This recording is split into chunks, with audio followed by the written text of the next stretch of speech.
열왕기하 11장 1절부터 21절까지 말씀을 들으십시오. 아하시아의 어머니 아달랴가 그의 아들이 죽은 것을 보고 일어나 왕의 자손을 모두 멸절하였으나 요람 왕의 딸 아하시아의 누이 요세바가 아하시아의 아들 요아스를 왕자들이 죽임을 당하는 중에서 빼내어 그와 그의 유모를 침실에 숨겨 아달랴를 피하여 죽임을 당하지 아니하게 한지라. 요아스가 그와 함께 여호와의 성전에 6년을 숨어 있는 동안에 아달랴가 나라를 다스렸더라. 7째 해에 여호야다가 사람을 보내 가리 사람의 백부장들과 호위병의 백부장들을 불러 데리고 여호와의 성전으로 들어가서 그들과 언약을 맺고 그들에게 여호와의 성전에서 맹세하게 한 후에 왕자를 그들에게 보이고 명령하여 이르되 너희가 행할 것이 이러하니 안식일에 들어온 너희 중 3분의 1은 왕궁을 주의하여 지키고 3분의 1은 수로 문에 있고 3분의 1은 호위대 뒤에 있는 문에 있어서 이와 같이 왕궁을 주의하여 지키고 안식일에 나가는 너희 중 2대는 여호와의 성전을 주의하여 지켜 왕을 호위하되 너희는 각각 손에 무기를 잡고 왕을 호위하며 너희 대열을 침범하는 모든 자는 죽이고 왕이 출입할 때에 시위할지니라 하니 백부장들이 이에 제사장 여호야다의 모든 명령대로 행하여 각기 관할하는 바 안식일에 들어오는 자와 안식일에 나가는 자를 거느리고 제사장 여호야다에게 나오매 제사장이 여호와의 성전에 있는 다윗 왕의 창과 방패를 백부장들에게 주니 호위병이 각각 손에 무기를 잡고 왕을 호위하되 성전 오른쪽에서부터 왼쪽까지 제단과 성전 곁에 서고 여호야다가 왕자를 인도하여 내어 왕관을 씌우며 율법책을 주고 기름을 부어 왕으로 삼음에 무리가 박수하며 왕의 만세를 부르니라. 아달랴가 호위병과 백성의 소리를 듣고 여호와의 성전에 들어가서 백성에게 이르러 보매 왕이 규례대로 단 위에 섰고 장관들과 나팔수가 왕의 곁에 모셔 섰으며 온 이스라엘 백성이 즐거워하며 나팔을 부는지라. 아달랴가 옷을 찢으며 외치되 반역이로다 반역이로다 하매 제사장 여호야다가 군대를 거느린 백부장들에게 명령하여 이르되 그를 대열 밖으로 몰아내라. 그를 따르는 자는 모두 칼로 죽이라 하니 제사장의 이 말은 여호와의 성전에서는 그를 죽이지 말라 함이라. 이에 그의 길을 열어주매 그가 왕궁에 말이 다니는 길로 나가다가 거기서 죽임을 당하였더라. 여호야다가 왕과 백성에게 여호와와 언약을 맺어 여호와의 백성이 되게 하고 왕과 백성 사이에도 언약을 세우게 하매 온 백성이 바알의 신당으로 가서 그 신당을 헐물고 그 제단들과 우상들을 철저히 깨뜨리고 그 제단 앞에서 바알의 제사장 맏단을 죽이니라. 제사장이 관리를 세워 여호와의 성전을 수직하게 하고 또 백부장들과 가리 사람과 호위병과 온 백성을 거느리고 왕을 인도하여 여호와의 성전에서 내려와 호위병의 문 길을 통하여 왕궁에 이르매 그가 왕자에 앉으니 온 백성이 즐거워하고 온 성이 평온하더라. 아달랴를 무리가 왕궁에서 칼로 죽였더라. 요아스가 왕이 될 때에 나이가 7세였더라.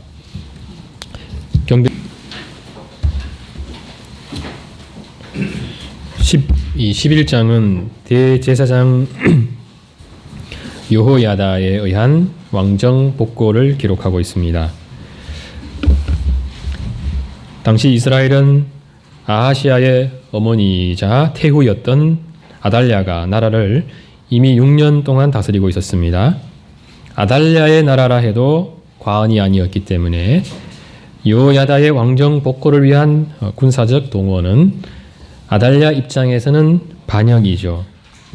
아달랴가 이미 남유다의 왕이었기 때문에 백성들은 저나 싫으나 왕을 중심으로 한 질서 속에 복종하며 살아야 한다고 생각할 수 있습니다.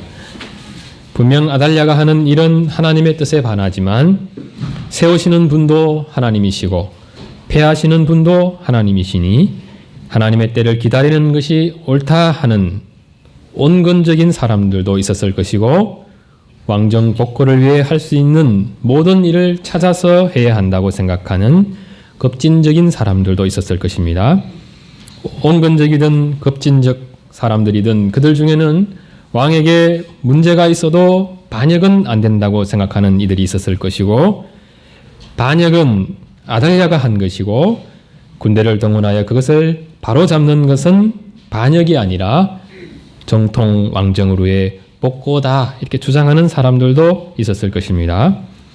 이스라엘 백성들이 이런 것까지 고민하게 되었다면 이는 이미 안타깝고 슬픈 상황 속에 있는 것을 의미하죠. 왕에서부터 백성에 이르기까지 하나님의 뜻에 잘 순종하고 있을 때 하나님의 백성들은 어떻게 하면 하나님을 더 잘 섬길 수 있을까? 더 잘 섬기며 살아갈 수 있을까? 이런 행복한 고민만 하며 살면 되죠. 그러나 이스라엘 역사나 지난 교회의 역사를 보면 아무 고민 없이 편안하게 살아갈 수 있었던 때는 그렇게 많지 않습니다. 우리 교회도 그렇고 우리 개인의 신앙생활도 그렇습니다. 우리는 자주 무엇이 하나님의 뜻인지 묻지 않을 수 없습니다.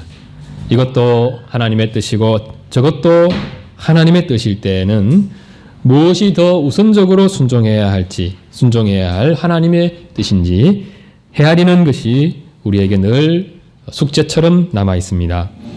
누가복음 11장 42절을 보면 주님께서 이렇게 말씀하십니다. 화 있을진저 너희 바리새인이여 너희가 박하와 운향과 모든 채소의 11조는 드리되 공의와 하나님께 대한 사랑은 버리는도다. 그래서 앞쪽의 것을 하지 말고 사랑을 잘 해라 이렇게 말씀하실 것 같은데 이렇게 말씀합니다. 그러나 이것도 행하고 저것도 버리지 말아야 할지니라 이렇게 말씀하죠. 당시 이스라엘 백성들에게는 11조를 드리는 문제와 하나님을 사랑하는 이 문제가 분리될 수 없습니다. 그런데 우리는 신앙의 형식과 또 신앙의 내용의 문제를 조금은 극단적으로 다루는 경향이 있습니다. 형식을 강조하려는 분들이 종종 범하는 실수가 무엇입니까? 목욕물이 더럽다고 그 속에 목욕하고 있는 아이까지 버리는 것이죠. 신앙의 규범을 강조하려다가 연약한 형제에 대한 관용과 사랑이라는 또 다른 그 주님의 뜻에서 이탈하게 되는 것입니다. 그 반대의 경우도 있습니다. 신앙의 관용적 측면을 강조하다가 교회의 권위와 질서에 복종치 않는 그 형제를 적절히 훈계하지 못하므로 결과적으로 연약한 형제들이 참된 신앙에서 떠나 세속화되는 것에 방조자 역할을 교회도 얼마든지 할 수가 있습니다.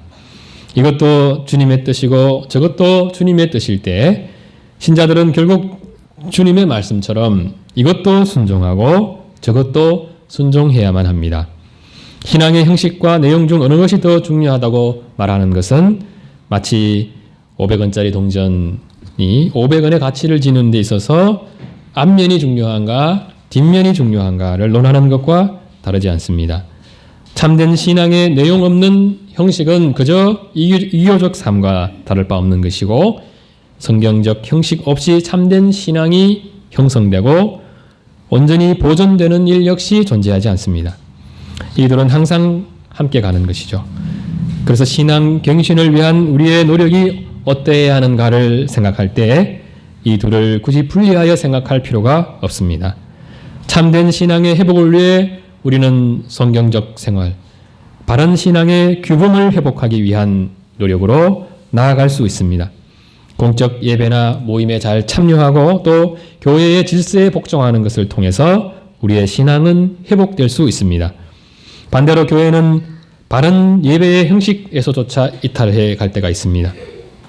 천주교처럼 비성경적 교회의 조직을 가지고 있으면서도 그것에 대한 개혁 없이 살아갈 수가 있습니다.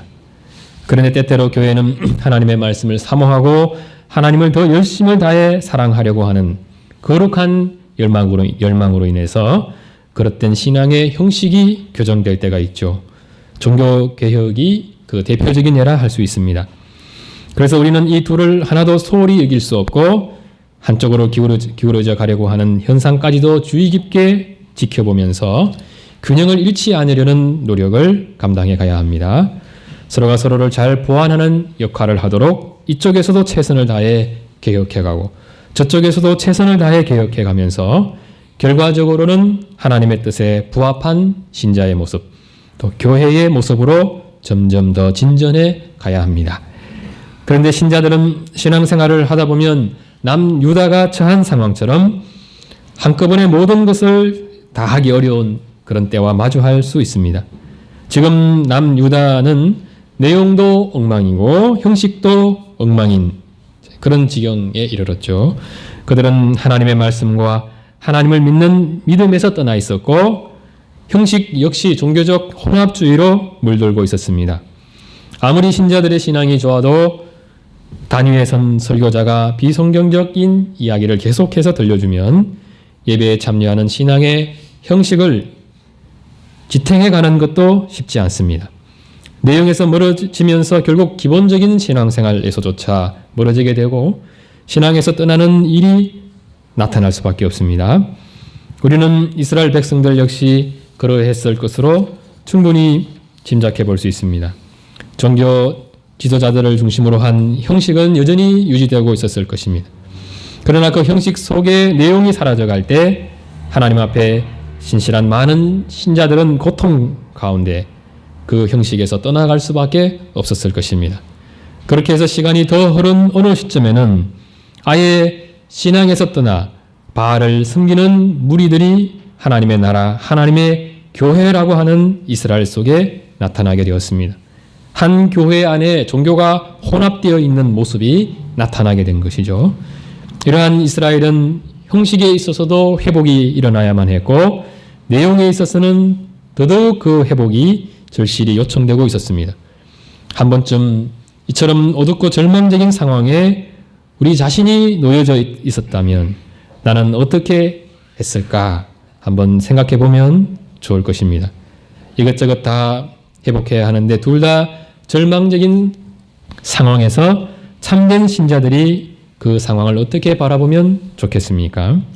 이에 대해서 우리가 가장 먼저 생각해야 하는 것은 그럼에도 역사는 하나님께서 붙들고 계시고 인도하시고 완성시켜 가신다는 점입니다.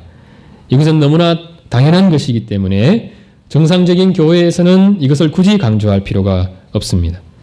이미 우리 눈에 두드러지게 나타나는 하나님의 인도하심, 인도의 가심 속에서 우리는 늘 그 사실을 인정하고 고백하면서 살아갈 것이기 때문이죠. 매일매일 성경을 읽고 묵상하는 우리가 그걸 큐티라고 말하는데 이런 묵상 생활을 한 3개월 정도 꾸준히 해보면 경험하게 되는 것이 있죠. 처음에는 이 말씀이 내가 처한 상황과 무슨 상관이 있나 싶습니다. 그런데 계속해서 읽다 보면 놀라운 사실을 발견하게 되죠. 마치 날마다 내가 던지는 질문, 내 고민거리들에 대해서 주님께서 자상하게 답해 주시는 것 같습니다. 그냥 성경을 순서대로 읽어가는데도 그렇습니다. 처음에는 말씀이 내 삶 속으로 들어오는 것 같습니다.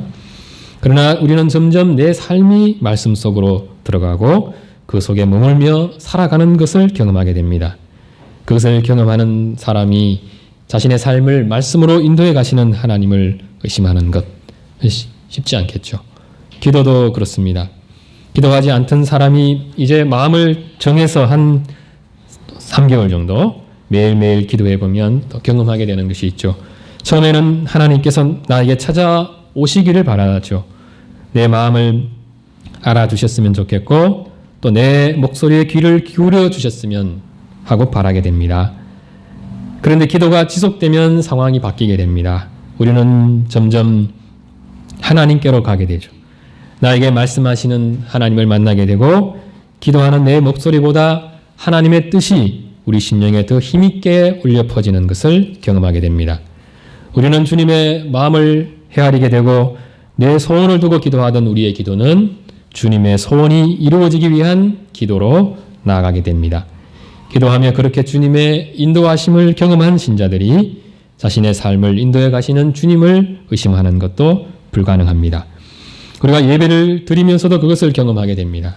우리는 그저 순서대로 성경을 배워가지만 주께서 우리 교회에 가장 필요한 말씀을 매주마다 내려주신다는 것을 예배를 꾸준히 참여하는 분들은 점점 더 명확히 알게 됩니다. 이는 주님께서 교회의 주인이실 뿐만 아니라 친히 교회를 다스리고 인도해 가시기 때문입니다. 때때로 우리는 깊은 영적 침체 속에 떨어질 수 있습니다. 그래서 하나님께서 나와 함께 하시는지, 내 기도를 들으시는지, 내 삶을 인도해 가시는지 그것이 피부로 또 와닿지 않을 수가 있죠. 그런데 신자들은 그런 순간조차 무엇에 대한 믿음은 잃지 말아야 합니까? 하나님은 나와 함께 하신다는 것입니다. 내 삶의 주인이 되어 가장 선한 길로 인도해 가고 계신다는 점입니다. 그리고 이런 점에서 우리의 신앙은 늘 신앙적 체험을 의미 있게 생각하면서도 그것이 말씀의 권위를 넘어서지 않도록 주의해야 합니다. 우리가 그 어떤 순간에도 하나님의 함께하심과 인도하심을 믿을 수 있는 것은 그것이 우리에게 말씀을 통해 내려주신 하나님의 약속이기 때문입니다. 주님은 그 약속에 스스로 신실하신 하나님이시죠. 우리는 약속하시고 그것을 성취하시는 신실하신 하나님에 의지하여 최종적으로 하나님의 함께하심과 인도하심을 믿는 믿음을 지켜갈 수 있어야 합니다. 그렇게 하나님의 인도하심을 믿는 믿음에 기초하여 신자들은 아무리 절망적인 상황, 아무리 어두운 상황에서도 희망을 잃지 말아야 하죠. 결국은 하나님께서 이루어 가시는 일을 믿으면서 또한 신자들이 또 믿을 수 있는 것이 무엇이겠습니까? 여호와는 그 얼굴을 우리에게 향하시고 평강 주시기를 원하신다는 점입니다.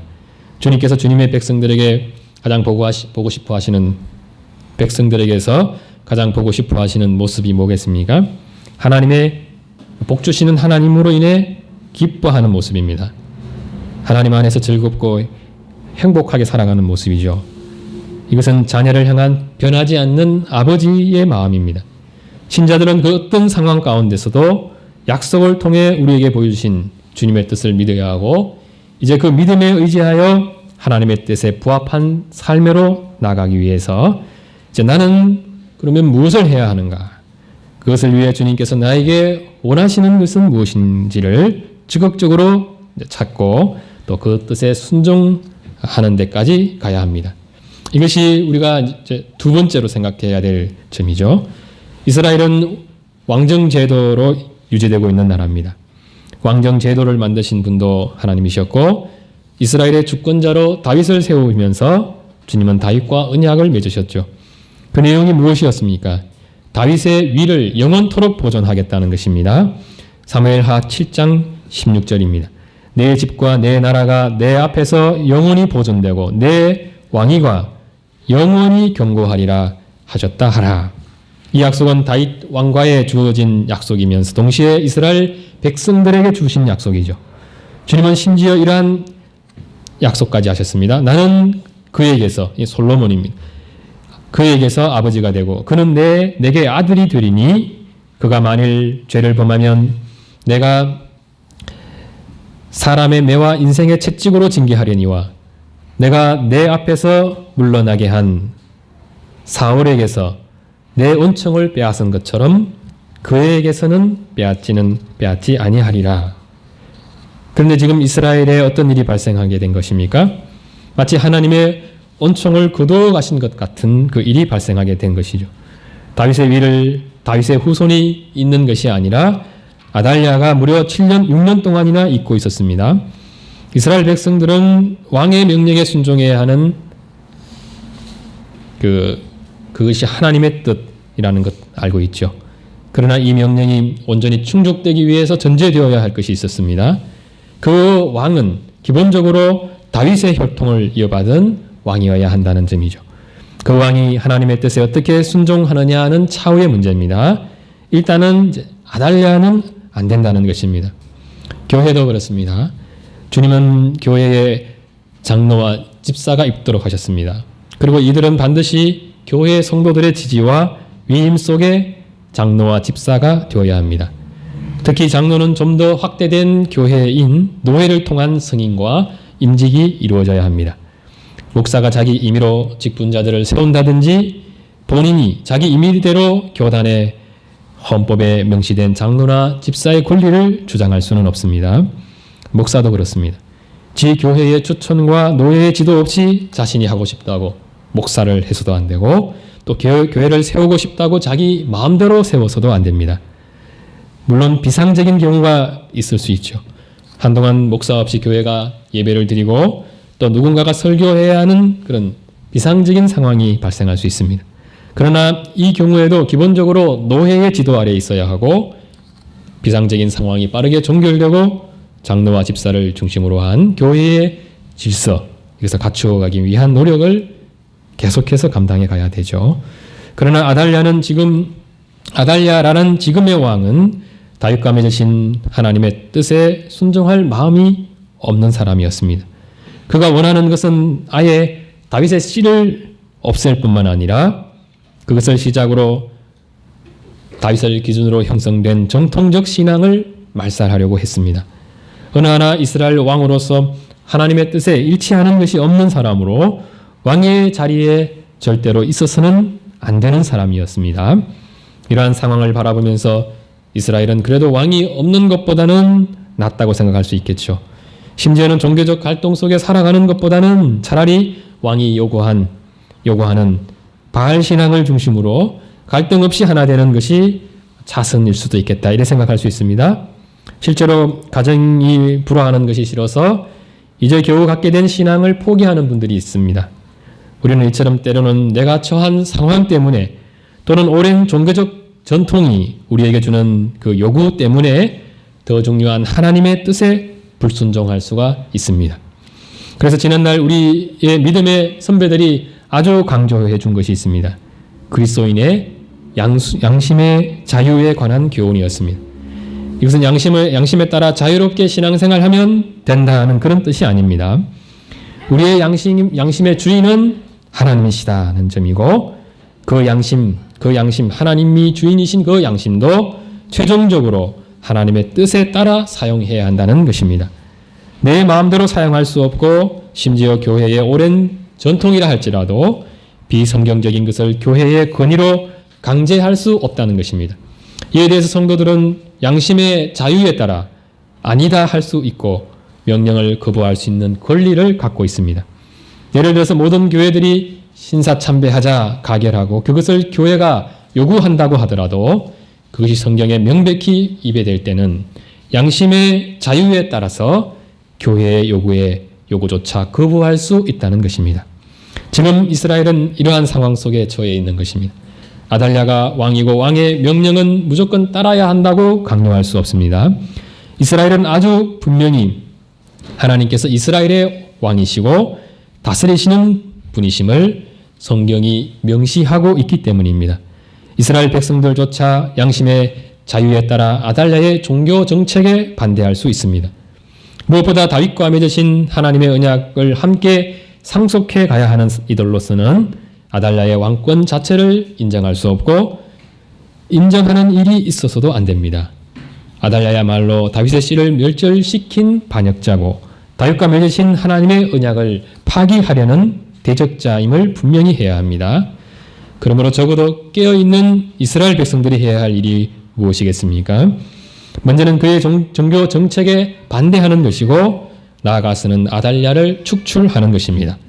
그래서 다윗의 혈통을 이어받은 사람으로 왕권 복고가 일어나게 하는 것이죠. 이러한 하나님의 뜻에 순종하기 위해 감당해 가야 할 고난을 짊어져야 하는 것입니다.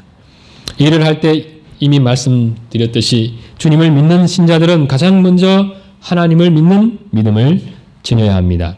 하나님께서 가장 좋은 길로 인도해 가시는 것을 믿으면서 깨어서 주님의 뜻이 이루어지도록 간구할 수 있어야 합니다. 그리고 주님의 뜻대로 이루어지길 바라며 우선은 내가 할 수 있는 일, 내가 하나님 앞에서 해야 할 일에 최선을 다해 가야 합니다. 우리는 그 일을 최전방에서 모범적으로 잘 감당해 갔고 마침내 왕권 복고를 성공시켰던 대제사장 여호야다를 주목해 볼 수 있습니다. 그가 가장 먼저 한 일이 무엇입니까? 일단은 다윗의 후손을 보존하는 것이었습니다. 아무런 군사적 힘이 없는 상황에서 지금 당장 아달랴를 추출할 수 없습니다. 지금은 양심의 자유에 저촉되지 않는 범위에서 아달랴의 군의에 복종해야 합니다. 그러면서 마지막 남은 아하시아의 아들 요아스의 생명을 지키는 일입니다. 요야다 역시 요아스의 아버지 아하시야가 어떤 사람인지 잘 알고 있었을 것입니다. 아하시야를 생각하면 요아스를 지키는 그 일에 자신의 목숨까지, 내 목숨까지 걸 필요가 있을까? 그런 생각 얼마든지 할 수 있겠죠. 그러나 그것은 인간적인 생각일 뿐이고 명백한 하나님의 뜻은 다윗의 후손을 하나님께서 보존하실 것이고 자신은 그 일에 수종 들어야 할 사람이라는 점입니다. 그 일을 최선을 다해서 감당해 가야 할 사람들이죠. 그 일을 요야다는 충실하게 감당했습니다. 어린 요아스가 이제 자라서 하진이 많은 나이, 딱 그 정도 됩니다. 그때까지 잘 참고 기다렸습니다. 그러면서 하나님의 때를 기다리고 있었을 것이죠. 그렇게 6년이 지나고 7째 되는 해, 요야다는 드디어 요아스를 왕으로 옹립하기 위한 거사를 진행하게 됩니다.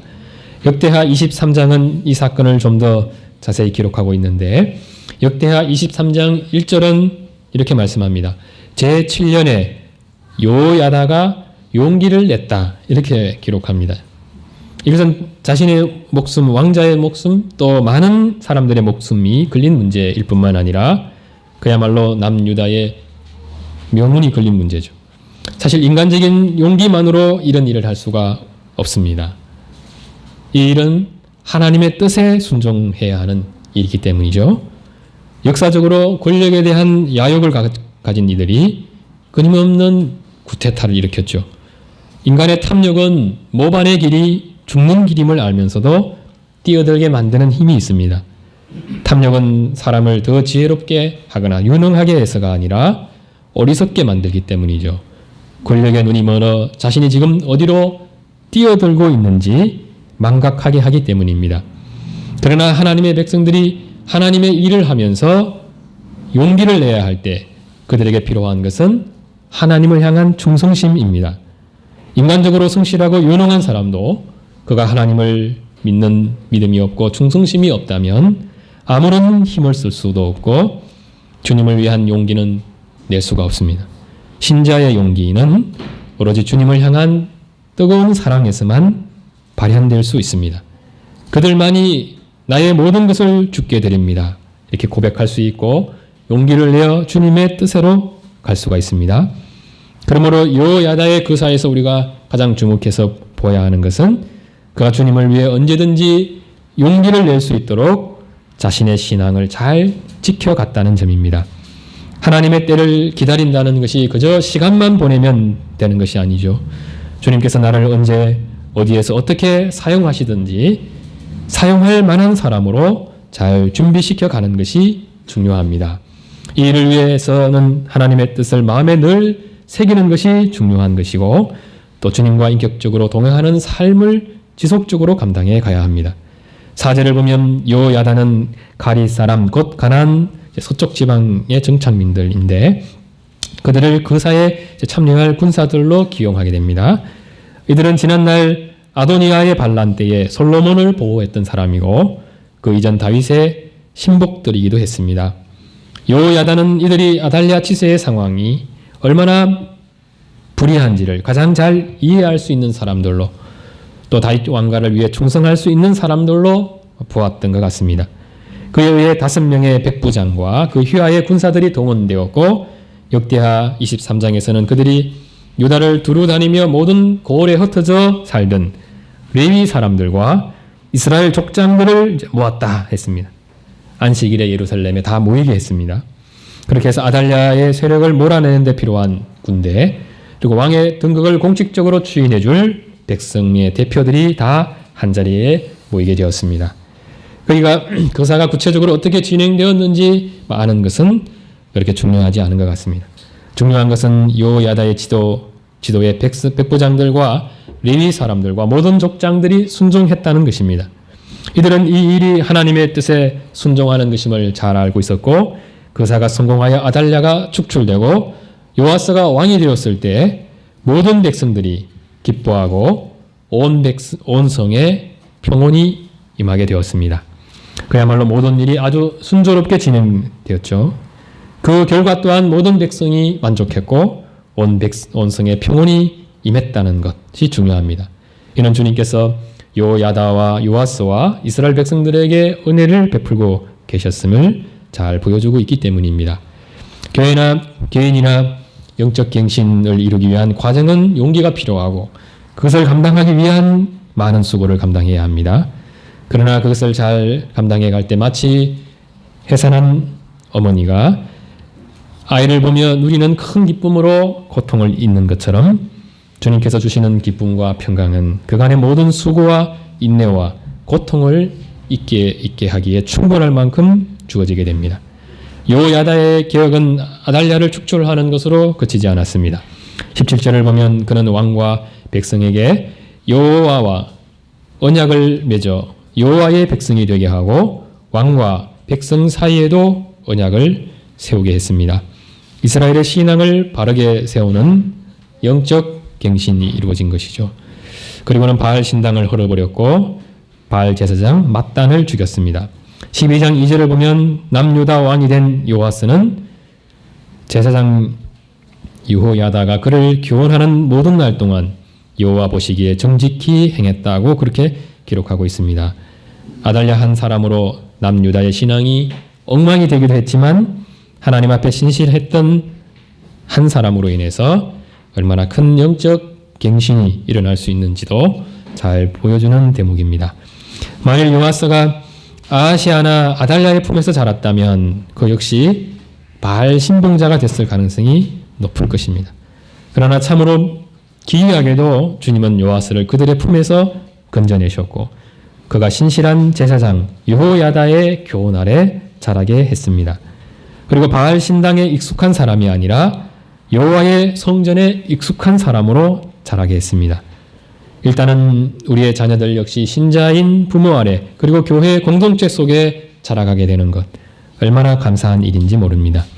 이 역시 다 하나님의 섭리하심 속에 있음을 잊어서는 안 될 것이고 요야다와 같이 부모님들이 사는 날 동안 자녀들을 위해서 기도하고 또 신앙으로 교훈해 가는 일도 잘 감당해 가야 할 것입니다. 기도드리겠습니다. 걸어가신 하나님 아버지, 이미 개혁된 교회도 계속해서 개혁되어 가야 하고 우리의 신앙 역시 끊임없는 갱신을 이루어 가야만 합니다. 먼저는 주님 앞에 우리 자신이 바르게 서 있을 수 있도록 도와주시옵시고 용기를 내어 다른 지체들을 섬기며 주님의 몸된 교회를 잘 섬겨갈 수 있도록 인도해 주시옵소서. 한국교회를 바라보면 어디에서부터 손대야 하는지 모를 정도로 고쳐져야 하고 개혁되어져야 할 것들이 많습니다. 결국은 주님께서 교회를 붙드시고 인도해 가시는 것을 잘 믿으면서 언제든지 용기 있게 교회 개혁을 위한 도구로 쓰일 수 있도록 주님 앞에 우리 자신을 바른 진리의 지식으로 교훈해 가는 일을 잘 감당할 수 있게 하여 주시옵시고 부지런히 기도하며 이 세상과 죄와 사탄과 싸워 이길 수 있는 영적인 그 힘을 계속해서 덧입어 갈 수 있도록 은혜 베풀어 주시옵소서.